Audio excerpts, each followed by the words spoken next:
नमस्कार दोस्तों, नमस्कार। आज की क्लास में हम लोग पढ़ेंगे जो लास्ट क्लास हमने बिहार स्पेशल 4 किया था, उसके आफ्टर आज हम लोग पढ़ेंगे बिहार स्पेशल 5।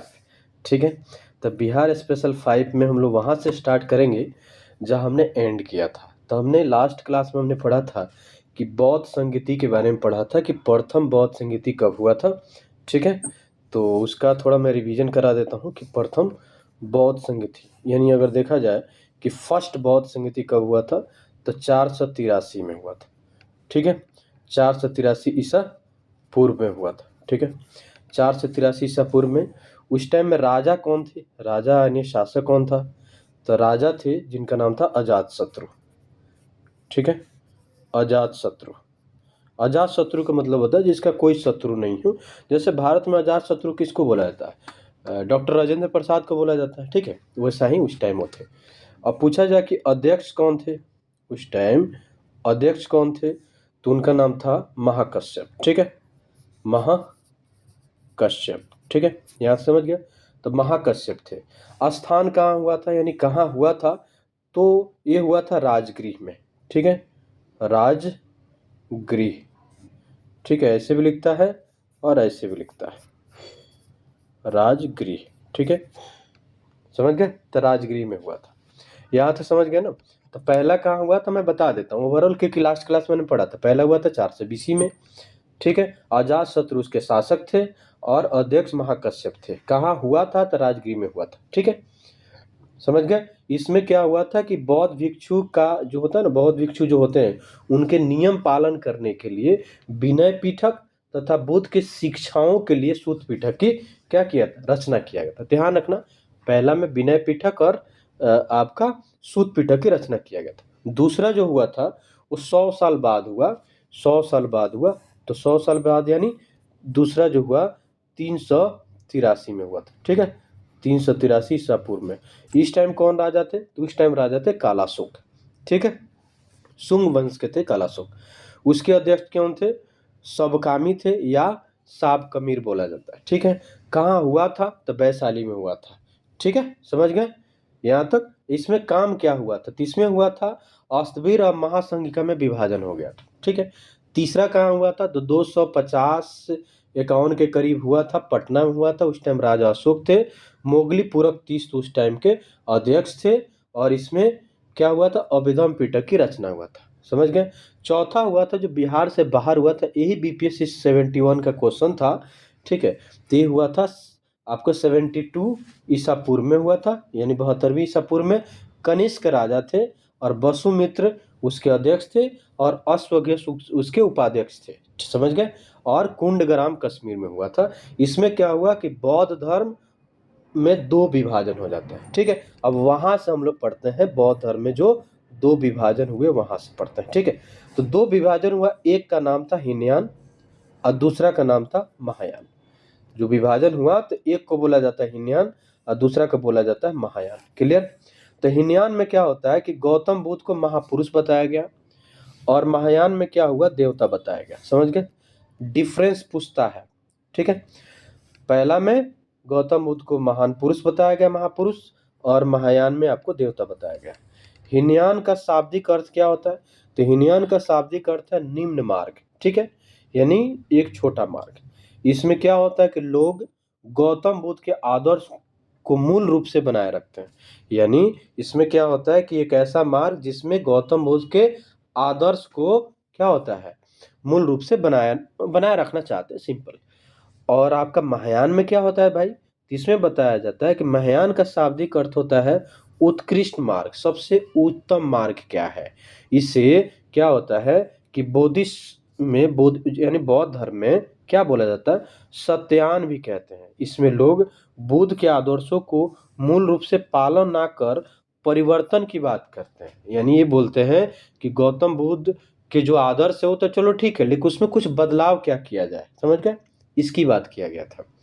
ठीक है, अब दूसरा तीसरा क्या होता है कि हीनयान में मूर्ति पूजा की बात नहीं किया गया, लेकिन महायान में क्या होगा, मूर्ति पूजा किया जाता था। अब मूर्ति भी निर्माण भी होता, और इसका अगर देखा जाए श्रेय इसी संप्रदाय को जाता। जैसे मथुरा गंधार शैली में देखते हो ना कि भगवान बुद्ध का मूर्ति है। ठीक है, अब आते हैं हीनयान में क्या होता है। हीनयान का आदर्श अहर्त पद की प्राप्ति, आहर्त पद की प्राप्ति अर्थात साधना से निर्वाण की प्राप्ति हो सकती है, परंतु इसके बाद कोई पुनर्जन्म नहीं होता।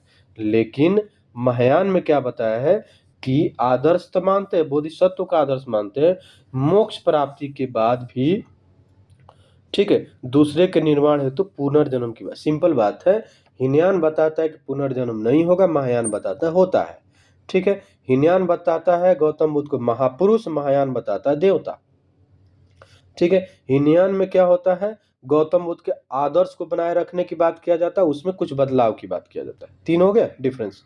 चौथा क्या होता है, ये व्यक्तिवाद से ज्यादा महत्व देता है। ये क्या होता है, व्यक्ति को यानी व्यक्तिवाद को ज्यादा महत्व देता है, क्योंकि इसके अनुसार व्यक्ति अपने प्रयत्नों से ही मोक्ष की प्राप्ति करते हैं, यानी खुद के प्रयत्न से कर सकते हैं मोक्ष की प्राप्ति, हीनयान बताता है। लेकिन महायान में क्या बताता है कि सेवा परोपकार पर ज्यादा बल देता है, जिसका उद्देश्य समस्त मानव जाति की कल्याण, यानी बोलता है कि अपने तो ठीक है, लेकिन सबकी सेवा करना मतलब मानव जाति की क्या होता है, कल्याण होता है। हीनयान के अगर तीर्थ स्थान देखा जाए तो कोई नहीं है, लेकिन महायान का देखा तो 4 है, लुम्बिनी, बोधगया, सारनाथ, कुशीनगर। ठीक है, समझ गए। तो लुम्बिनी में कहाँ हुआ था, जन्म हुआ था। बोधगया में ज्ञान की प्राप्ति, आपके सारनाथ में पहला उपदेश दिए थे, राजगिरी यानी सारनाथ बोला है। ठीक है, समझ गए, सारनाथ में। और उसके बाद क्या होता है, कुशीनगर में उनका डेथ हुआ था। ठीक है, अब हीनयान में क्या बोला जाता है कि पाली भाषा में उन्होंने प्रचार किया था, बोलते थे पाली भाषा। और इसमें क्या होता है कि ग्रंथ जो था ना, इसमें संस्कृत भाषा में था। इसके ग्रंथ जो सामान्य अगर देखा जाए तो संस्कृत भाषा में था, और इसमें क्या था, पाली भाषा, क्योंकि गौतम बुद्ध पाली बोलते थे। ठीक है, अब आता है हीनयान का प्रचार प्रसार कहाँ हुआ, भारत, श्रीलंका, म्यांमार और थाईलैंड में होता है।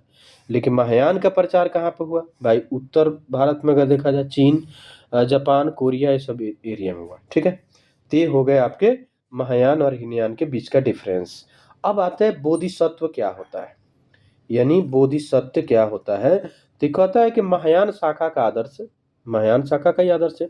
इसके अनुसार क्या होता है कि बोधिसत्व ऐसे व्यक्ति होते हैं जो निर्वाण प्राप्त कर चुके हैं, परंतु अन्य लोगों के निर्वाण हेतु पुनः जन्म ले सकते हैं, यानी निर्वाण खुद प्राप्त कर चुके हैं। ठीक है, लेकिन दूसरे लोगों के निर्वाण प्राप्त कराने के लिए पुनः जन्म ले सकते हैं। ठीक है, अब आते एक आता है मंजूश्री। मंजूश्री इसका प्रमुख कार्य यानी बुद्धि को प्रखर करना, बुद्धि को तेज करना, जिसको मंजूश्री कहा जाता है। ठीक है, और इसी में कहा गया अवलोकितेश्वर। अवलोकितेश्वर का मतलब एक लोक होता है, परलोक होता है, समझ गए ना। तो लोक का मतलब है कि जहां हम हैं, परलोक का मतलब जहां भगवान की बात की जाती है। तो ये अवलोकितेश्वर की बात करता है। इसमें सबसे प्रमुख प्रधान क्या होता है, बोधिसत्व होता है। बोधिसत्व इसमें क्या होता है, प्रधान होता है। तो समझ गए ना, मैंने अभी बताया कि बोधिसत्व को आदर्श मानता है महायान, समझ गए ना। तो बोधिसत्व इसमें प्रधान होता है, महायान से रिलेटेड है। इसमें इन्हें क्या होता है, पद्म पानी भी कहते हैं, बोधिसत्व को पद्म पानी भी कहा जाता है। प्रतीक चिन्ह क्या होता है, हाथ में कमल। ठीक है, अब आता है वज्रपणि। वज्रपणि का मतलब होता है एक कठोर बोधिसत्व होता है जो पाप और असत्य को विनाश करता है। पाप और असत्य को, झूठ और पाप को विनाश करने वाला को बोला जाता है वज्रपाणी, यानी कठोर होता है। अब आता है मैत्रेय। क्या होता है, ये भावी यानी बुद्धिस्टों की बात करता है, आने वाले बौद्ध की बात करता है। प्रतीक इसका क्या है, कलशधारी होंगे। जो आने वाले बुद्ध होंगे, ये महायान मानता है कि आने वाले जो बुद्ध होंगे वो कलशधारी होंगे। ठीक है, कलश लेकर के आएंगे। समझ गए यहाँ तक। अब आता है कि अन्य कुछ बात कर लेते, तो अन्य में क्या बोला जाता है, अन्य बताया जाता है अमिताभ, क्षित्रपाय आदि आने वाले बुद्ध होंगे। ठीक है, तो आने वाले बुद्ध का क्या नाम है बोला जाए तो मैत्रेय, जिसमें अमिताभ, क्षतिग्रह आदि ये सब बात किया गया है। ठीक है, अब आता है कि बौद्ध धर्म के पतन का कारण क्या रहा। तो बौद्ध धर्म के पतन का कारण आता है राजाओं द्वारा बौद्ध धर्म के संरक्षण में कमी करना, यानी बौद्ध धर्म के संरक्षण नहीं हो पाया। ब्राह्मण धर्म के उत्थान हो जाता है। महायान संप्रदाय में कर्म कांड, नियम कानून आदि ज्यादा हो रहे थे। ठीक है, इसके कारण होने लगा। ठीक है, यानी आप समझ रहे हो कि जो महायान या धर्म, बौद्ध धर्म या जैन धर्म किसके कारण बना था, ब्राह्मणवादी के कारण बना था। अब इसमें भी महायान में भी वही चर्चा होने लगा कर्म कांड ये सब की बात करने लगे। इसीलिए लोग बौद्ध धर्म अडॉप्ट करने के बजाय सोचते थे कि भाई चलो हम हिंदू धर्म में ही रहें, समझ गए ना, वैष्णव धर्म में रहें। अब आता है कि महात्मा बुद्ध के जीवन यात्रा से जुड़े कुछ प्रतीक। जन्म अगर पूछा जाए तो जन्म का क्या है, तो जन्म में कमल और बैल की बात की जाती है। जन्म से रिलेटेड कमल और बैल की बात किया जाता है। और त्याग, ये जिसको महानिष्क्रमण बोला जाता है, अश्व घोड़ा से त्याग किए थे तो अश्व याद रख लेना। निर्वाण की प्राप्ति मतलब ज्ञान की प्राप्ति, तो बोधि वृक्ष के नीचे ज्ञान की प्राप्ति। धर्म चक्र यानी प्रथम उपदेश दिए थे तो चक्र हो गया। महापरिनिर्वाण, महापरिनिर्वाण का मतलब मृत्यु, मृत्यु से रिलेटेड क्या होता है, स्तूप बनाया जाता है तो मृत्यु हो गया। 29 वर्ष की आयु में क्या होता है, घर त्याग दिए थे। तो उनके सारथी जो थे उनका नाम था चन्ना और घोड़ा का नाम था कंथक। यहां तक समझ गए आप, क्लियर। अब आते हैं आगे, ठीक है। अब आते हैं बौद्ध धर्म से जुड़े कुछ साहित्य। क्या होता है, जातक कथा। जातक कथा बौद्ध धर्म से रिलेटेड है। बुद्ध के पुनर्जन्म की कहानी बताता है। जातक कथा में बुद्ध के पुनर्जन्म की कहानी बताया जाता है। दीप वंश और महावंश में श्रीलंका का वर्णन किया गया। दीप वंश और महावंश में श्रीलंका का क्या किया गया है, आपका वर्णन किया गया है, समझ गए। दीप वंश और ध्यान रखना कि दीप वंश और महावंश जो है ये आपके क्या बोलते हैं, क्या नाम है, हिनयान का ही है। बट ध्यान रखना कि इसमें भगवान को देवता माना गया है, समझ गए, ये याद रख लेना, ठीक है। मैंने पढ़ा था एक बुक, उसके थ्रू में बता रहा हूँ कि इसमें क्या होता है कि भगवान को इसमें क्या बताया गया है आपको, सॉरी, गौतम बुद्ध को भगवान की दर्जा दिया गया महायान की तरफ, समझ गए। बुद्ध के पहले शिष्य थे, शिष्य जो थे, चेला जो थे, उनका नाम था आनंद। और जो अंतिम जो शिष्य बने उनका नाम था सुभद्र, ठीक है। अंतिम सुभद्र बने। अंतिम उपदेश जो दिए थे ना, अंतिम उपदेश, उसको बोलते हैं आपह दीपो भव, खुद को उजाला बनाओ, खुद को, ठीक है। आपह दीपो भव मैंने आपके अंदर भी ज्ञान है, इस टाइप के मीनिंग अगर है तो, ठीक है, समझ गए। अब आते हैं अंतिम शिष्य भद्र को कहते हैं। ध्यान रखना, जब अंतिम उपदेश, पहले मैंने बताया कि पहला शिष्य कौन थे, आनंद थे। दूसरा शिष्य, सॉरी, अंतिम शिष्य कौन रहे, तो अंतिम शिष्य सुभद्र रहे, ठीक है। और सुभद्र को ही आपह दीपो भव बोले थे, समझ गए। तो अंतिम शिष्य को ही आपह दीपो भव बोले थे। अंतिम वर्षा ऋतु अगर बिताया कहाँ था, तो बेदौलिया गांव वैशाली में। वैशाली में बेदौलिया गांव में अंतिम वर्षा अपनी मृत्यु से पहले। अब आता है अंतिम स्थान जहां उन्होंने, उनका डेथ हुआ, तो उनका नाम कुशीनगर है, जो यूपी में पड़ता है, ठीक है, महाराजगंज के आसपास, ठीक है। तो कुशीनगर में उनका डेथ हुआ। बताया जाता है कि उनको जैसे सुअर का मीट होता है ना, तो उसको किसी ने खिला दिया गलती से, तो उनको डिहाइड्रेशन, पेट पेट वाला बीमारी हो करके मर गए थे, ठीक है। तो इस टाइप के कुछ एविडेंस मिलता है। अब आता है अंतिम भोजन, जो मैंने अभी बताया था, अंतिम भोजन जो किए थे, जिसको बोलते हैं सुकर मदव, यानी सुअर का मांस, ठीक है। कुंड, या आपके कमार पुत्र लोहार ने उन्हें मांस खिलाया था। कुंड कुमार एक लोहार था, उसको उन्होंने, उनको क्या किया था, उसने मांस खिला दिया था, समझ गए। अब आता है जैन धर्म की बात करते हैं। तो जैन धर्म में क्या होता है कि जैन धर्म जो है, समझ गए, तो जैन धर्म का इतिहास 24 तीर्थंकर है, ठीक है। यानी तीर्थंकर कितने हैं, सॉरी, 24 आपके तीर्थंकर हैं।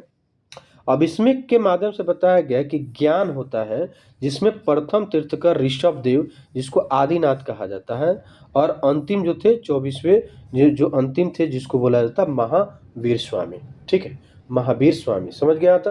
तो महावीर जो स्वामी थे वो अंतिम थे, और प्रथम जो थे उनका नाम था ऋषभ देव यानी आदिनाथ, ठीक है। ऋग्वेद में 2 तीर्थंकरों की चर्चा की गई है, 2 तीर्थंकरों को।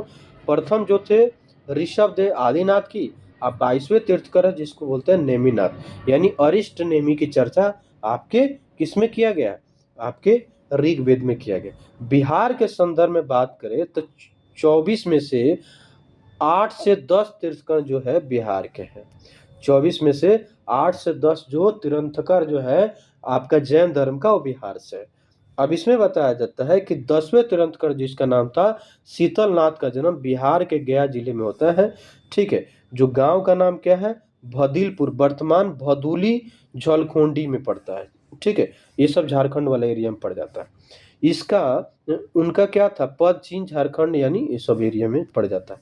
अब आते 19वें तीर्थकर जो थे उनका नाम था मलिनाथ। तो मलिनाथ और 21वें तीर्थकर का जिनका नाम था नेमिनाथ का जन्म मिथिला यानी सीतामढ़ी वाला एरिया सब में हुआ है। 12वें तीर्थकर जो थे जिनका नाम था पशु पूज्य, ठीक है, उनका जन्म चंपापुर यानी चंपा वाला एरिया मैंने बताया था भागलपुर में पड़ता है वहाँ। अब 20वें तीर्थकर जिसका नाम है जिनका नाम था सुब्रत नाथ। सुब्रत नाथ का जन्म हुआ था राजगीर में। समझ गए यहाँ तक। अब यहाँ हम पढ़ लेते हैं कि 24वें सभी तीर्थकरों का क्या क्या चिन्ह रहा। ठीक है, सभी तीर्थकर और उनके चिन्ह।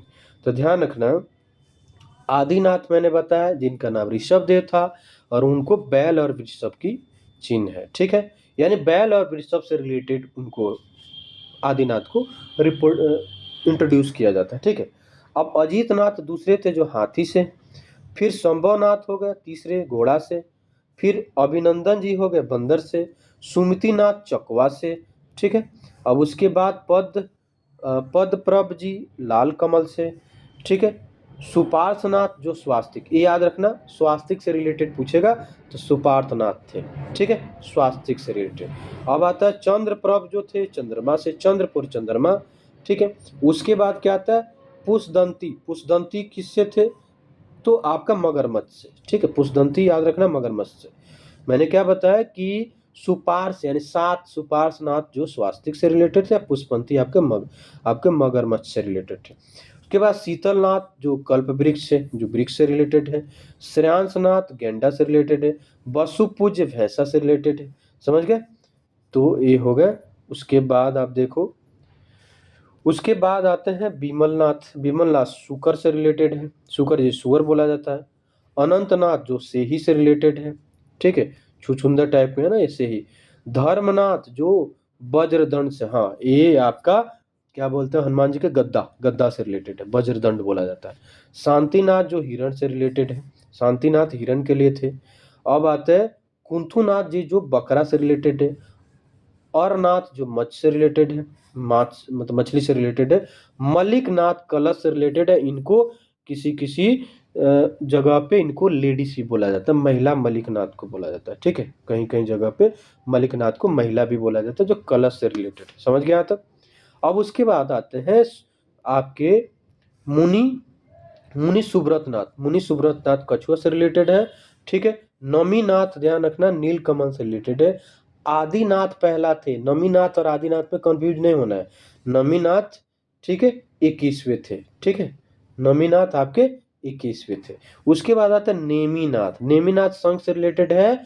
और नेमिनाथ और आदिनाथ जो ऋषभ थे इनके चर्चा आपके ऋग धर्म में हुआ है। ठीक है, ऋग्वेद में हुआ है। समझ गए।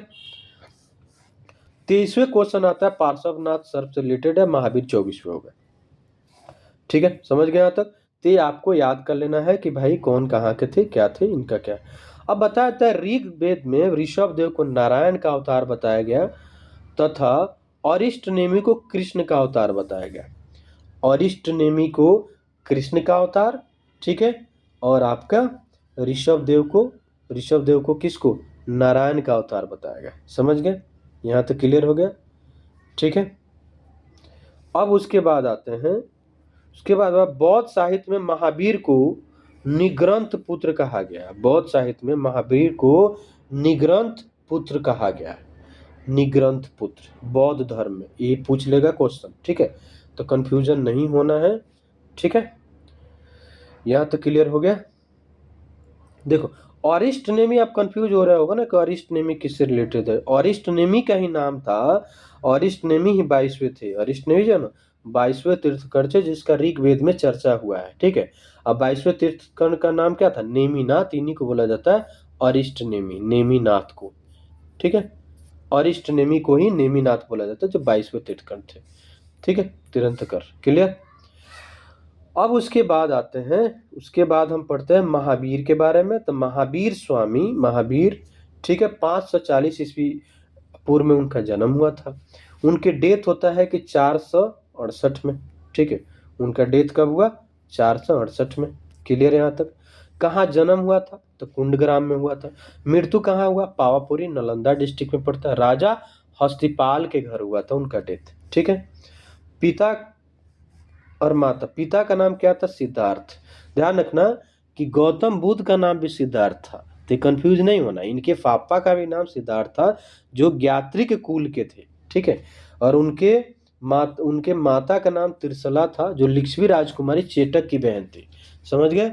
लिच्छवी जो राज था ना, बहुत स्ट्रांग था, वहां के एक राजा थे, तो उनके चेटक की बहन यानी। ठीक है, यहाँ तो समझ गए।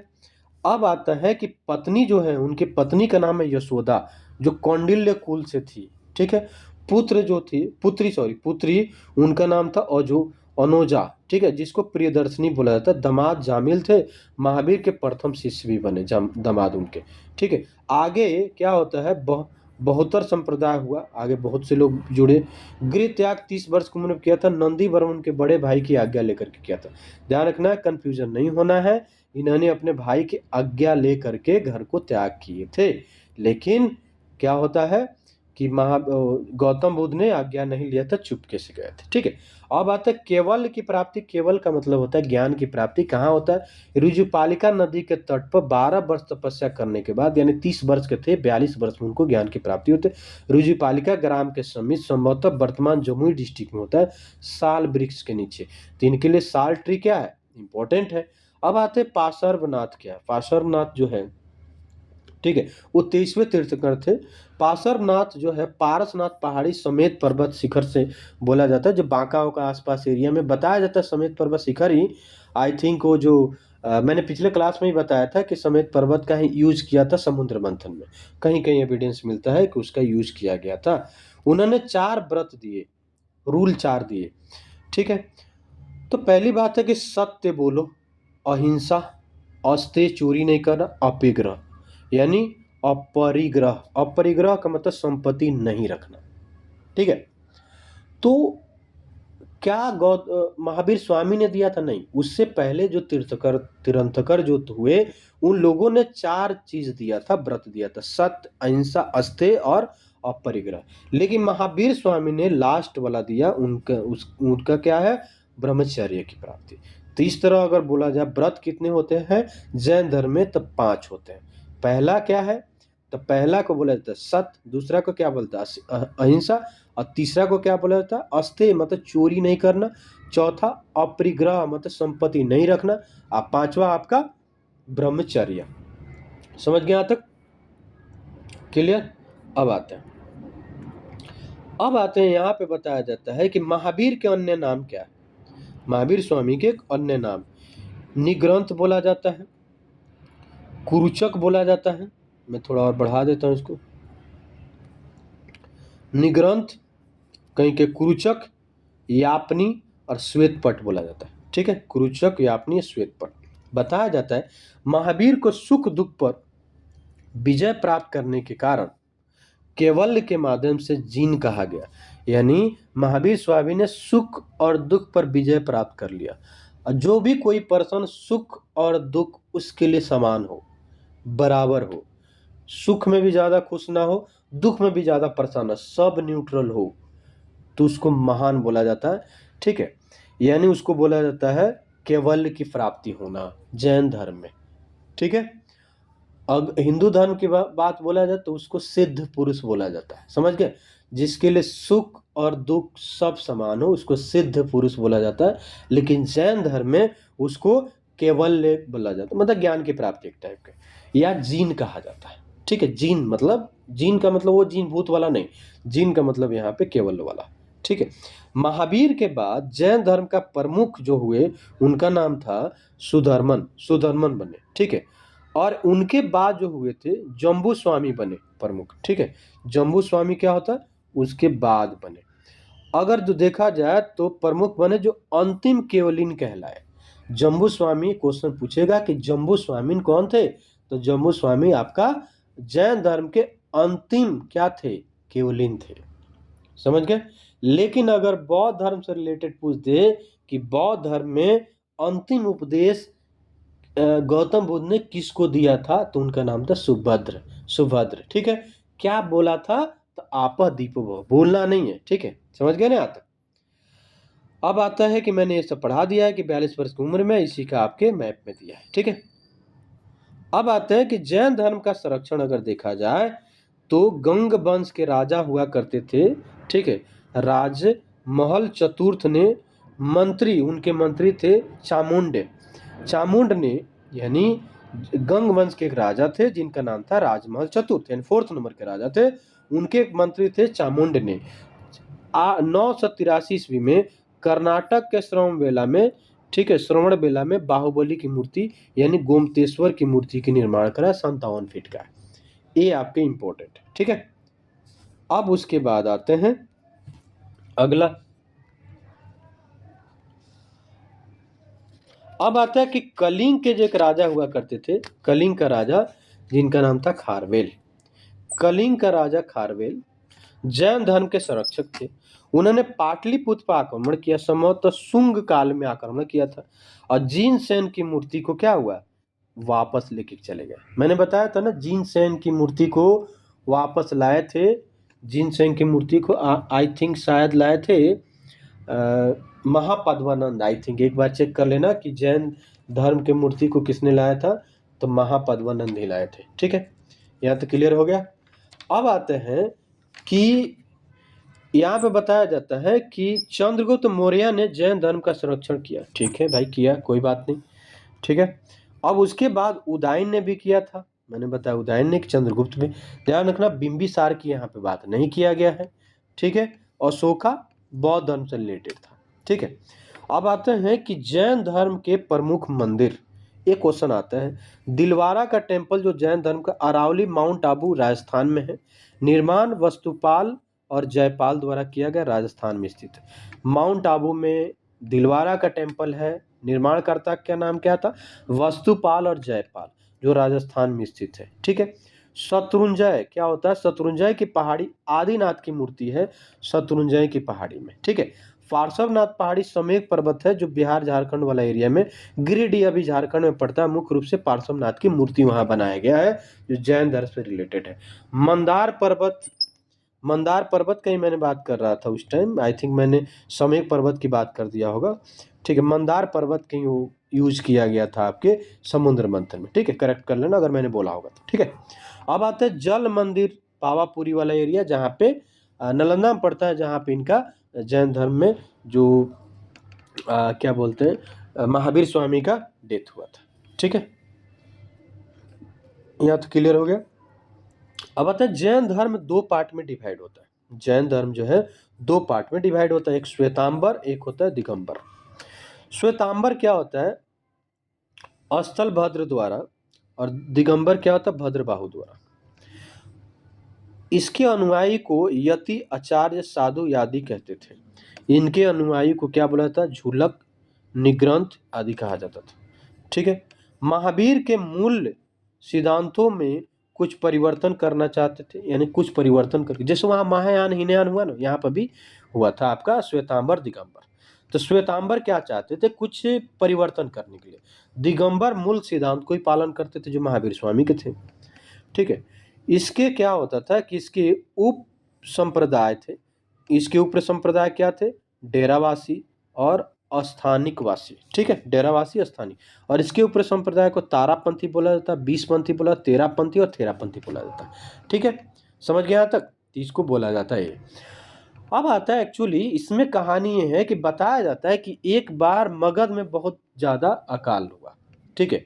इतना ज़्यादा अकाल हो गया कि खाने का लोग नहीं था, खाने का भी कुछ नहीं था, ठीक है। तो खाने का नहीं था तो कुछ जैन धर्म के अनुयायी थे, वो कर्नाटक वाला एरिया में चले गए बाहर। तो वहाँ कुछ चले गए और वहाँ से लगभग 10-12 साल के बाद लौटे। तो दोनों के बीच में जो ऑलरेडी आपके मगध में थे और जो बाहर गए थे, तो दोनों के बीच में डिस्ट्रीब्यूशन यानी झगड़ा हो गया। तो झगड़ा हुआ तो ये आप जो मगध वाले थे उनको बुलाता है श्वेतांबर, ठीक है, और दिगंबर जो आपके वहाँ से कर्नाटक साइड से आए। समझ गए ना कहानी क्या था। अब उसके बाद दोनों होने लगा कि मैं तो दिगंबर क्या बोल रहे हैं कि तुम लोग यहाँ पे रहे हो तो तुम लोग यहाँ पे अच्छे से पालन नहीं कर पाए हो जन धर्म का, क्योंकि खाने का कुछ था ही नहीं, तो तुम लोग झूठ मूठ के किए हो, ठीक है। अब ये लोग बोले कि नहीं तुम लोग अपने पेट पालने के लिए वहां चले गए, दोनों में झगड़ा हो जाता है, इसीलिए दो पार्ट में डिवाइड हो जाता है, समझ गए। तो श्वेतांबर यानी स्थल, स्थूल भद्र, स्थूल से स्थल याद रखना, स्थल यानी जगह वहीं पे, तो कौन थे श्वेतांबर। दिगंबर यानी कहीं गंबर घूमने लगे, कहीं चले गए, जिनको भद्र बाहु, बाहु समझ गया ना, बाहुबली टाइप में, तो बाहुबली वाला एरिया, समझ गए। तो ये सब था। अब आते हैं यहाँ पे क्या होता है कि जैन धर्म के कुछ संगति होते हैं, जैसे बौद्ध धर्म में था ना 4, तो जैन धर्म में 2 हुआ। तो जैन धर्म में पहला जो हुआ था वो प्रथम संगति समय 310 के ईसा पूर्व में हुआ था, पटना में हुआ था, और स्थूल भद्र इसके अध्यक्ष थे, ठीक है। स्थूल भद्र अध्यक्ष थे। दूसरा जो होता है ना वो होता है, एक राजा थे शासक जिनका नाम था कुमार गुप्त सेकेंड, मैत्रेय वंश के थे, ध्यान रखना गुप्त वंश के नहीं थे, मैत्रेय वंश के थे। श्वेतंबर दिगंबर में विभाजित होता है यहीं पे, ठीक है। 512 में होता है, बल्लभी गुजरात में हुआ, और देवर्दी क्षमाश्रम इसके अध्यक्ष थे। और जैन साहित्य का क्या होता है, लिपिबद्ध होता है, न लिखा गया, ठीक है, जैन साहित्य, समझ गए यहाँ तक। तो क्या होता है, श्वेतांबर दिगंबर में विभाजन हो जाता है। ध्यान रखना श्वेतांबर दिगंबर में विभाजन सेकेंड संगीति में हुआ था, पहले नहीं हुआ था, समझ गए। 512 में बल्लभी गुजरात में। क्लियर यहाँ तक, यहाँ तो कोई दिक्कत नहीं, ठीक है। अब आते हैं आगे, अब आते हैं कि जैन धर्म से रिलेटेड कुछ साहित्य भी बात करते हैं, कुछ बुक की बात करते हैं। साहित्य कहा जाता है कि 14 पूर्व यानी 14 पूर्व जैन धर्म के प्राचीन ग्रंथ को कहा जाता है। 14 पूर्व जैन धर्म के सबसे पुराने ग्रंथ को कहा जाता है। आगम साहित्य का मतलब होता है, जैन साहित्य को आगम भी कहा जाता है, जिसका क्या होता है, जिसका अर्थ होता है सिद्धांत। आगम का अर्थ, यहाँ पे अर्थ याद रखना, अर्थ क्या होता है, सिद्धांत, ठीक है। तो सिद्धांत में क्या होता है कि सिद्धांत के अंदर अगर देखा जाए तो सिद्धांत के अंदर क्या है आपके, तो सिद्धांत के अंदर है 12 अंग, ठीक है। अंग भगवती सूत्र, आचरंग सूत्र, ठीक है, 12 अंग भी है, भगवती सूत्र और आचरंग सूत्र। 12 उपांग है, अब 10 प्रकीर्ण है, 4 सूत्र है, और 6 आपका क्या है, छेद सूत्र है, ठीक है। छेद सूत्र भिक्षु और भिक्षुणी के नियम। तो ध्यान रखना कि इसमें क्या किया गया, इसमें बताया गया कि आगम साहित्य में जैन धर्म को आगम कहा जाता है, जिसका अर्थ होता है सिद्धांत। और सिद्धांत के अंदर क्या क्या शामिल था, 12 अंग भगवती सूत्र और आचरण सूत्र, और 12 उपांग और 10 प्रकीर्ण और 4 सूत्र और 6 छेद सूत्र भिक्षु और भिक्षुणी का नियम, समझ गया तक। अब आते अन्य महत्वपूर्ण क्या पुस्तक तक, कल्प सूत्र एक लिखा गया भद्रबाहु के द्वारा।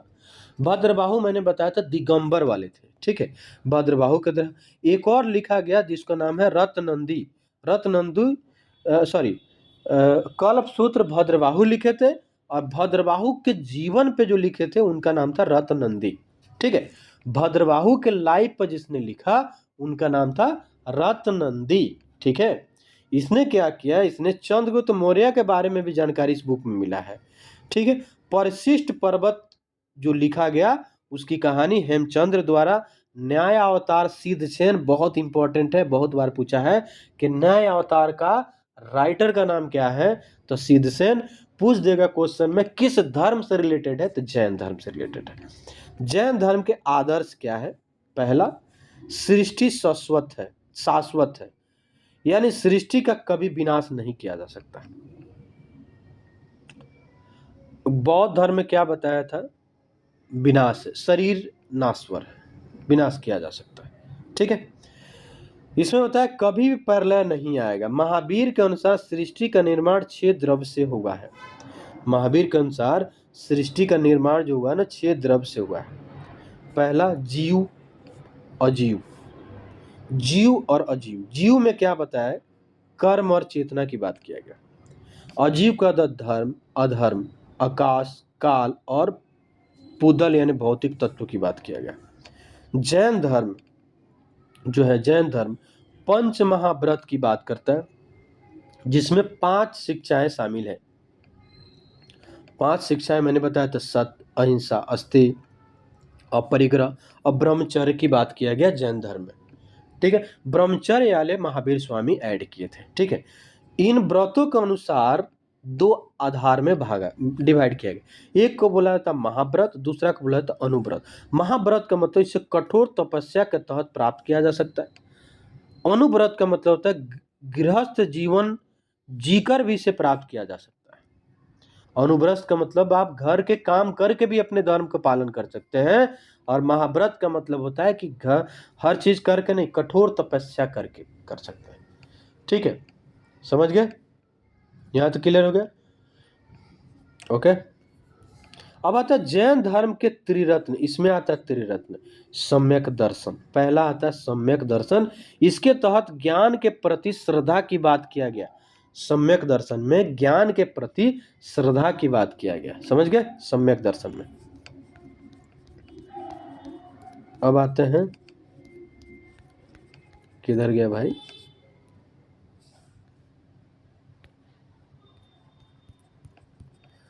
ठीक है,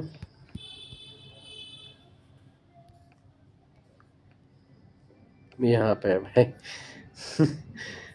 ठीक है, पहले मैंने क्या बताया? सम्यक दर्शन। तो सम्यक दर्शन में ज्ञान की बात किया गया, ज्ञान के प्रति श्रद्धा की बात।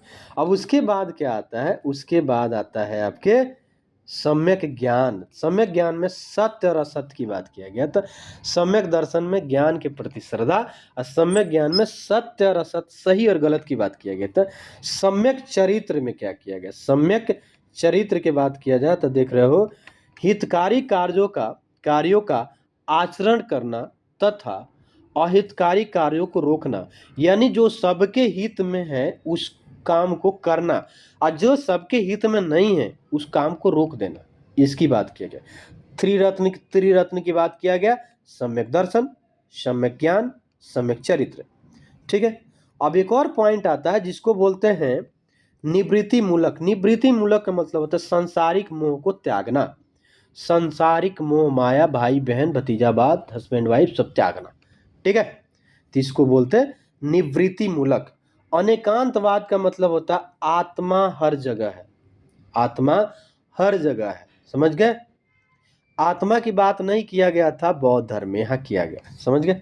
याद रखना। अनिश्वरवादी का मतलब होता है ईश्वर और वेदों की बात नहीं किया गया। वेदों को नहीं मानता है, ईश्वर और वेदों की बात नहीं मानता, मतलब वो मानता ही नहीं कि ईश्वर होते हैं, वेद होते हैं। ठीक है। पुनर्जन्म को मानता है। लो, पुनर्जन्म को मानता है, पुनर्जन्म को मानता है। ठीक है। स्यादवाद या सप्तभंगवाद बोला जाता है।